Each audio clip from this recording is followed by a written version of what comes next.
All right, tonight on the bench, super clean Winchester Model 43 in 218B. It has a original Weaver scope on it with a Redfield base, but even though it's dead accurate and it's sighted in, that scope is awfully hard to see through. So I got the right bases for it.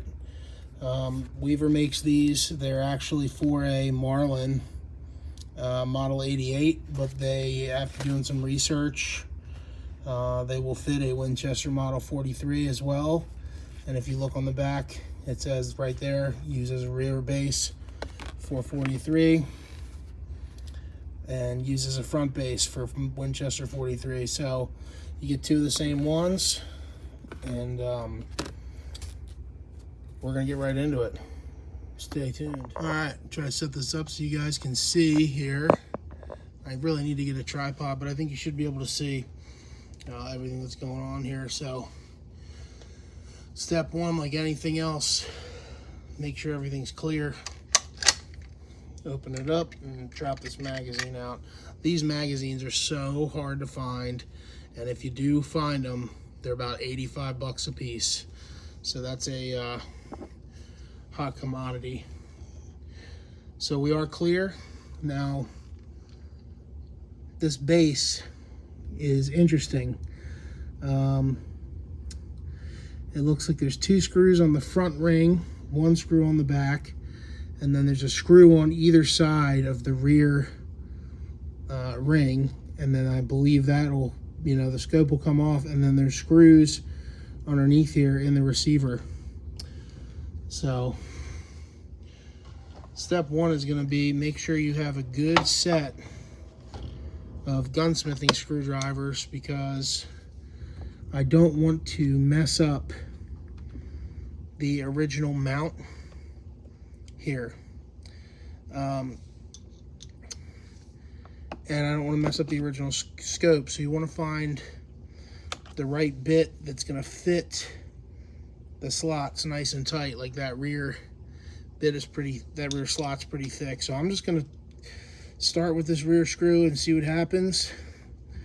And I really feel bad taking the scope off, because it is dialed right in. Like, it is shooting a 1-inch group at 100 yards, the lights out on. And the ammo for this rifle is very expensive and very rare to find. So I really kind of feel like half an idiot taking this off, because now I'm gonna have to re-sight it in. But I think in the long run, I'll be able to use the rifle more effectively. Okay, so that loosened that up, the rear one. All right, so it is loose. The scope is loose. The rear ring is definitely loose. So in theory, does this turn? No. Sometimes they turn. So now the scope is loose. That's good. But sometimes, I don't know, maybe this front ring is, sometimes they're a twist on and off. That sucker is tight in there. I'm just going to put this screwdriver in here and give it like a little one of these.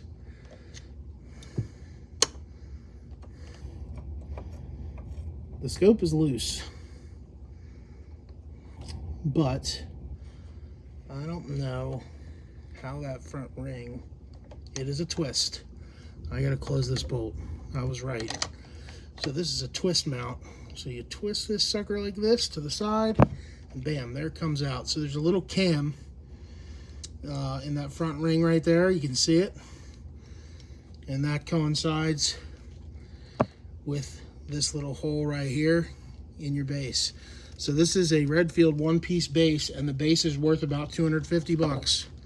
So I really don't want to ding the base up or the scope, because the original equipment, even though it's antiquated, it's worth some jack. I'm gonna set that right in there. All right, so now the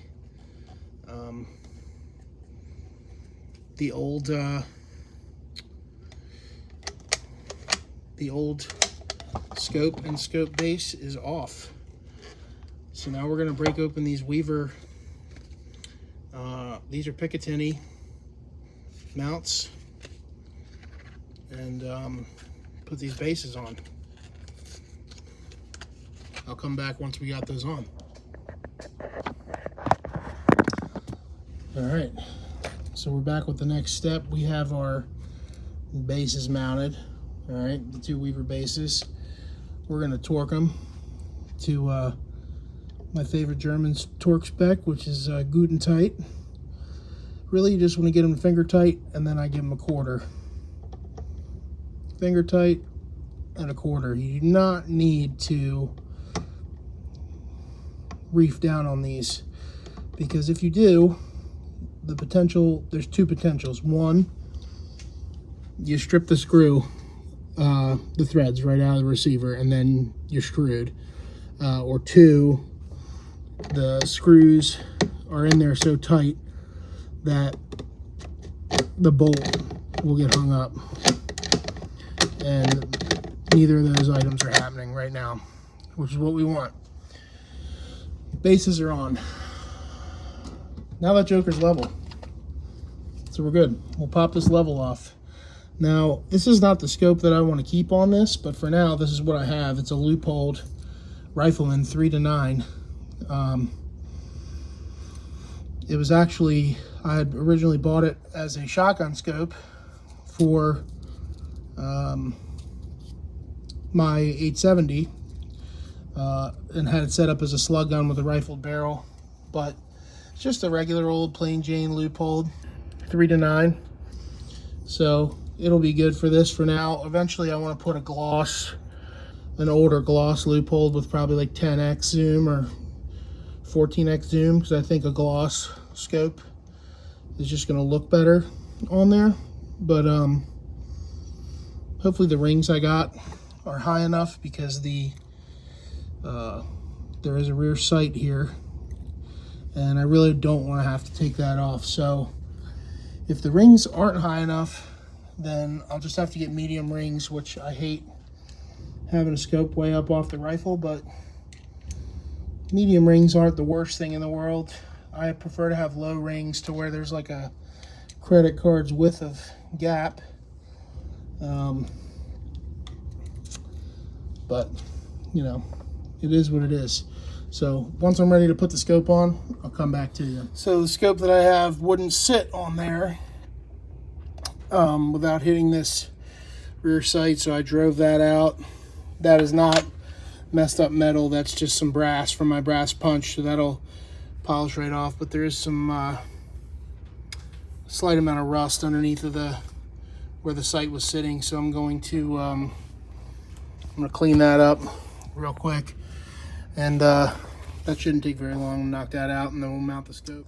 All right, so in order to get that little bit of rust off, if you've watched any of my other videos, you know 4-aught steel wool is my go-to, and just take a little bit of 4-aught, and I don't even need any WD on there.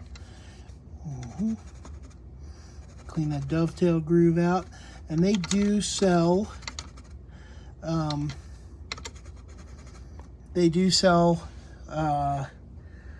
what's it called, a plug that you can put in there. Looks like maybe some of the bluing, you know, from where the elevator sat for years right there. The elevator sat right there, and then the rear sight itself, you know, it gets crumb under there and you can't get oil in it, and that's the result. So as you can see, I cleaned right up, which is cool. So I'm just going to take a little brass brush here and make sure there's no or nylon, excuse me, make sure there's no gunk in that channel. And since it is, that cleaned right up, that's great. Since it is, you know, there's a little bit of exposed metal down in there, and I want to very, very, very carefully just take a little drop of super glue. Actually, you know what? Even better than that, I have a bluing pen. And that's going to be more, a little bit more precise for what I'm trying to do there. I just want to make sure there's no exposed metal that could potentially rust.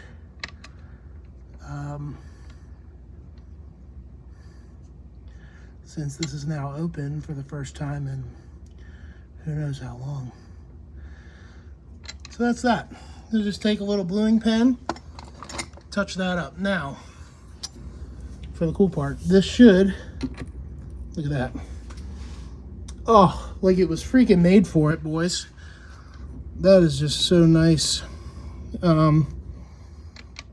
Yeah, so we're gonna tighten this up with the supplied wrench from Weaver. These are Weaver rings and Weaver bases.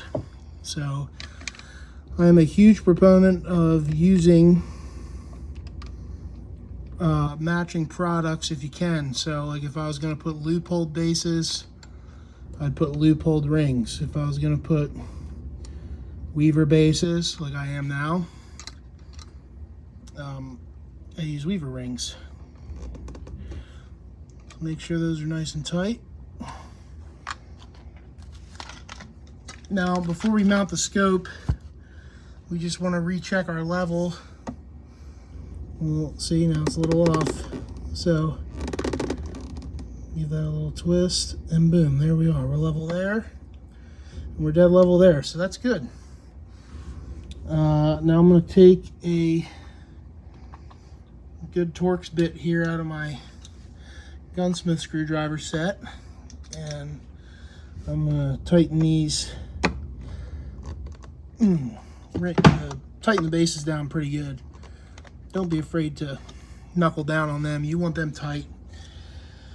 And every time you re-torque anything, just recheck your level. Good. And we're good. So now, in theory, we'll drop this scope on there. Oh yeah. Wow, that fits on there nice. Some guys like to lap the rings. See, look at how nice that's, see, that's what I want. I want about that much air gap underneath of there. That's how I like to have my scopes mounted. And that way, you can get a nice tight cheek weld to the stock. You're not putting it up on your chin. I like to really bury my face in the stock if I can. And that allows you to do that. So now that that's on there, I can take my top Johns here. There should be 8 screws in this jabroni.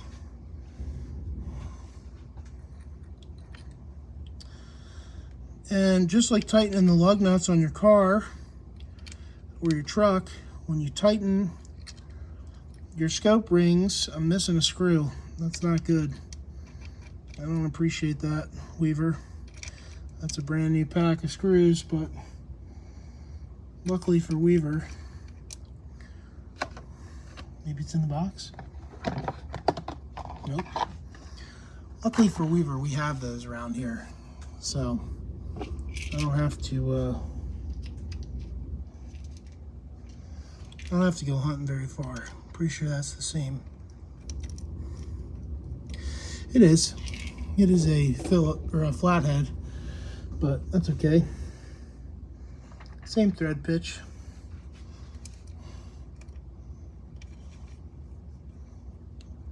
Yep, it's the same thread pitch. That's money. Okay, so now with this, you get them all finger tight. You don't want to get them tight because you know your gun's level. you know that your rings are level. So you want to leave enough, you don't want it to be sliding around all over, but you want to be able to move it so that you can make sure the scope is also level. And depending on how you hold the gun is gonna, also determine if the scope looks level to you or not. But if you're properly holding the rifle, then you should be good. Nice thing about these Weaver rings, you don't have to guesstimate the gap. They close down tight and it's flush on each side, so there's no guesswork involved with if one side's tighter than the other. All right, now I still should be able to, slightly move that. I know the gun's level, I know the rings are level. I'm gonna stick this on here. God, I'm good. Let's see. Give that a little, hey, how you doing? Now, while you're tightening your rings, you want to periodically throw your,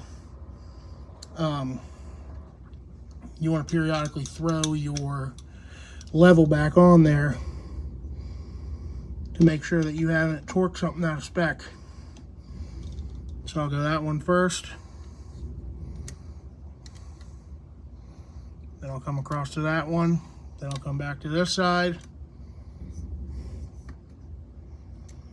Then I'll go to this side.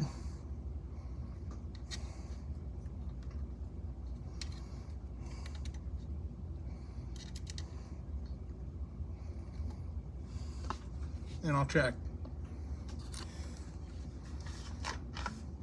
We're still level. We're gonna keep rolling. Now I'll do the back one. 1, 2, that one was pretty tight. 3, 4. That one was not tight at all, so I'm gonna crank that sucker down.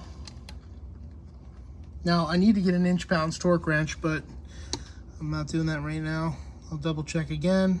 We're still level on the bubble. Now I can go around and give them all a good snug down. 1, 2, 3, 4.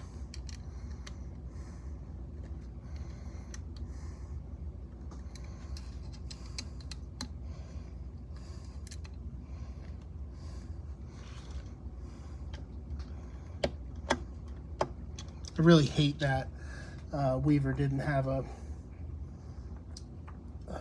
8th screw in the box there, but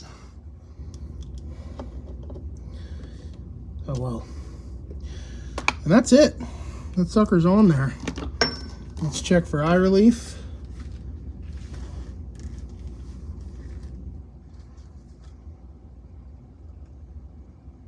Yep, there it is. Only one problem. I put the bottom of the scope on the side. That's a problem. Now I have to loosen everything back up. We'll be back with you in a minute. All right, and we are back. The scope is the right orientation now, and lucky me, I found the other proper screw. It was in the box, which is great. So I'll run that in there and give her a little torque.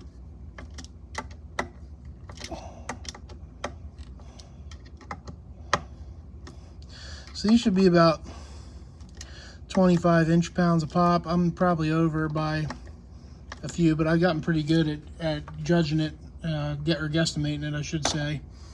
Anyway, there it is, right there. That sucker's on there.